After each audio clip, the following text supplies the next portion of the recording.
తాకట్టులో ఉన్న బంగారం అమ్మాలనుకునే వారి ఇన్ఫర్మేషన్ ఇస్తే దాని వాల్యుయేషన్ బట్టి మీకు కమిషన్ కూడా ఇస్తుంది గోల్డ్ హబ్. నమస్తే, వెల్కమ్ టు మనం టీవీ. నేను వలి. జనసేన అధినేత పవన్ కళ్యాణ్ గారు కాకినాడ ఎంపీగా బరిలోకి దిగబోతున్నట్టుగా తెలుస్తోంది. ఢిల్లీ వేదికగా చర్చలు ముగిశాయి. భారతీయ జనతా పార్టీ జాతీయ అధ్యక్షులు జేపీ నడ్డా అలాగే హోంమంత్రి అమిత్ షాతో చంద్రబాబు నాయుడు గారు, పవన్ కళ్యాణ్ గారు ఇరువురు కూడా చర్చలు జరిపారు. పొత్తుకు సంబంధించి ఒక క్లారిటీ వచ్చేసింది. చర్చలు సఫలీకృతమయ్యాయి. భారతీయ జనతా పార్టీ పొత్తుకు సంబంధించి అధికారిక ప్రకటన మరికొద్ది సేపట్లోనే వచ్చే అవకాశం అయితే కనిపిస్తోంది. ముఖ్యంగా భారతీయ జనతా పార్టీకి ఇచ్చే స్థానాలకు సంబంధించి కొంత గడబడి జరిగింది.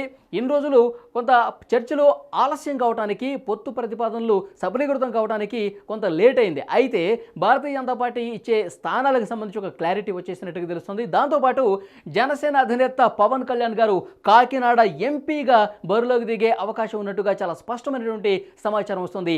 ఢిల్లీ వేదికగా జరిగిన చర్చలకు సంబంధించి మరికొంత ఇన్ఫర్మేషన్ను మీకు అందించే ప్రయత్నం చేస్తున్నాను. ఇవాల్టి చర్చల్లో భాగంగా భారతీయ జనతా పార్టీ అలాగే జనసేన ఈ రెండు కలిపి 30 స్థానాల్లో అసెంబ్లీ స్థానాల్లో పోటీకి సిద్ధమైపోయినట్టుగా తెలుస్తోంది. ఇక ఈ రెండు పార్టీలు కలిపి ఎంపీ స్థానాల విషయానికి వచ్చేసరికి 8 ఎంపీ స్థానాల్లో పోటీ చేయబోతున్నట్టుగా తెలుస్తోంది. ముఖ్యంగా 30 అసెంబ్లీ స్థానాలంటే మనకు తెలుసు, టీడీపీ జనసేన మొదటి జాబితాలో చాలా కీలకంగా ప్రకటన చేశారు. జనసేన 24 అసెంబ్లీ స్థానాల్లో పోటీ చేస్తుంది, 3 ఎంపీ స్థానాల్లో పోటీ చేస్తున్న విషయం తెలిసిందే. ఇప్పుడు ఢిల్లీ వేదికగా ఈ ఈక్వేషన్ మారింది. భారతీయ జనతా పార్టీ అంటే 30లో 24 తీసేస్తే 6 అసెంబ్లీ స్థానాల్లో Bharatiya Janata party, BJP 6 assembly స్థానాల్లో పోటీ చేస్తుంది. ఇది బాగానే ఉంది. అయితే ఎంపీస్ విషయానికి వచ్చేసరికి 8 ఎంపీ స్థానాలు ఫైనల్ అయిపోయాయి. అంటే 3 ఎంపీ స్థానాలు జనసేన పోటీ చేస్తుంది కాబట్టి 5 ఎంపీ స్థానాలకు సంబంధించి భారతీయ జనతా పార్టీకి సంబంధించి క్లారిటీ వచ్చేసినట్టుగా తెలుస్తోంది. అయితే యాక్చువల్గా 6 ఎంపీ స్థానాలు భారతీయ జనతా పార్టీ అడిగినట్టుగా తెలుస్తుంది. 6 ఇవ్వలేము, 5 మాత్రం ఇవ్వగలమని చెప్పి చంద్రబాబు నాయుడు గారు చెప్పారు. అయితే 6కే పట్టుబట్టిన నేపథ్యంలో జనసేన నుంచి 1 బీజేపీకి ఇచ్చేందుకు చర్చలు జరిపారు. ఢిల్లీ వేదికగా ఈ చర్చలు జరిగాయి. దీనికి పవన్ కళ్యాణ్ గారు కూడా సానుకూలత తెలిపినట్టుగా తెలుస్తోంది.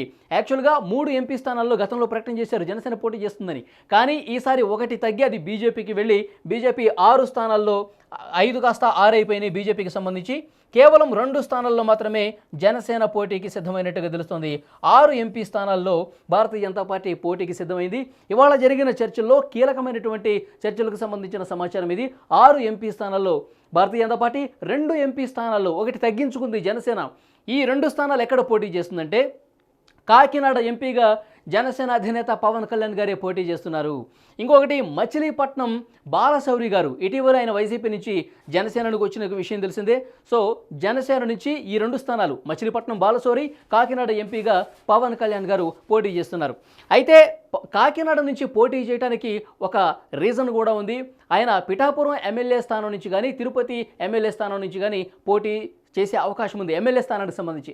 అయితే ఎంపీగా కాకినాడ నుంచి ఎందుకు పోటీ చేస్తున్నారంటే కాకినాడ ఎంపీ పరిధిలో మొత్తం 7 అసెంబ్లీ స్థానాలు ఉన్నాయి. తుని కావచ్చు, పెద్దపురం కావచ్చు, కాకినాడ సిటీ, రూరల్, తర్వాత ప్రతిపాడు. సో ఇట్లా 7 అసెంబ్లీ స్థానాల్లో గట్టి ప్రభావం కనిపిస్తుంది.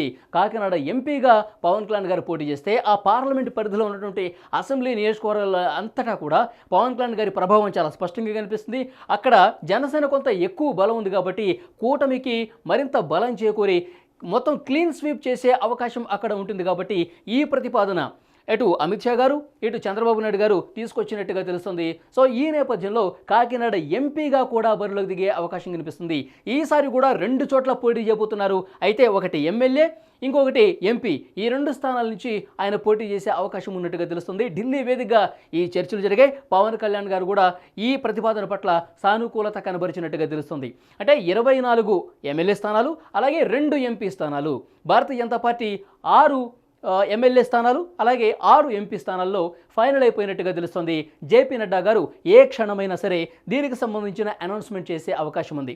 ఇక మరొక ముఖ్యమైన విషయం ఏంటంటే ఈ ఎంపీ ప్రతిపాదన చేసుకొచ్చినప్పుడు భారతీయ జనతా పార్టీ నేతృత్వంలోనే మళ్ళీ ఎన్డీఏ గవర్నమెంట్ ఏర్పడుతుంది కాబట్టి ఇక్కడ ఈ పొత్తు సక్సెస్ అవుతుంది. ఎలాగో ఎందుకంటే 2014 అనుభవం ఉంది కాబట్టి ఆంధ్రప్రదేశ్లో కూడా ఈ కూటమి విజయం సాధిస్తుంది. ఇక్కడ కూడా మన ప్రభుత్వమే ఉంటుంది.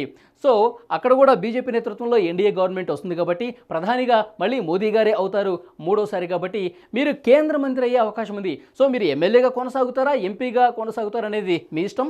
ఒకవేళ ఎంపీగా కొనసాగితే గనక మీరు కేంద్ర మంత్రి అయ్యే అవకాశం ఉంటుంది. సో భవిష్యత్తులో కేంద్ర మంత్రిగా పవన్ కళ్యాణ్ గారిని చూడొచ్చనే ఒక ప్రతిపాదన చేశారు. కేంద్ర మంత్రి అయితే గనక ఇప్పుడు రాష్ట్రానికి కేంద్రం అవసరం, చాలా అవసరం.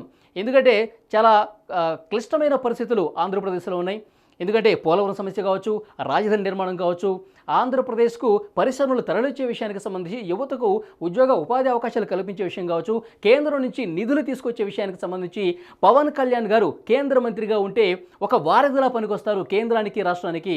సో ఎక్కువగా నిధులు తీసుకొచ్చే విషయానికి సంబంధించి ఆ కేంద్రంతో నిరంతరం చర్చలు జరుపుతూ రాష్ట్రానికి న్యాయం చేసేందుకు ఒక వారధిలా పనికొస్తారు. కాబట్టి సో ఈ ప్రతిపాదనకు ఆయన సుముఖత వ్యక్తం చేసినట్టుగా తెలుస్తోంది. సో ఆయన ఎంపీగా ఉంటారా, ఎమ్మెల్యేగా ఉంటారా ఆయన ఇష్టం. ఒకవేళ ఎంపీగా ఉంటే కేంద్ర మంత్రి చేస్తాము, కేంద్ర మంత్రి అయితే కనుక రెండు రకాలుగా బాగుంటుంది. ఆయన పార్టీ బలోపేతం కావడానికి దోహదపడటంతో పాటు రాష్ట్ర ప్రయోజనాల కోసం, రాష్ట్ర అవసరాల కోసం ఆయన మరింత పనిచేసే స్కోప్ కూడా ఆయనకి లభిస్తుంది. కాబట్టి ఈ ప్రతిపాదన పవన్ కళ్యాణ్ గారి ముందు పెట్టినట్టుగా తెలుస్తుంది. ఆయన దీనికి కూడా సానుకూలత కనబరిచినట్టుగా తెలుస్తుంది. సో పవన్ కళ్యాణ్ గారు ఎమ్మెల్యేగా అలాగే కాకినాడ ఎంపీగా కూడా బరిలోకి దిగబోతున్నారని తెలుస్తుంది. ఈ పొత్తుకు సంబంధించి, ఈ స్థానాలకు సంబంధించి అతి త్వరలోనే ఏ క్షణమైనా బీజేపీ జాతీయ అధ్యక్షుడు జేపీ నడ్డా గారు ఒక కీలక ప్రకటన ఆన్లైన్లో చేసే అవకాశం అయితే స్పష్టంగా కనిపిస్తోంది.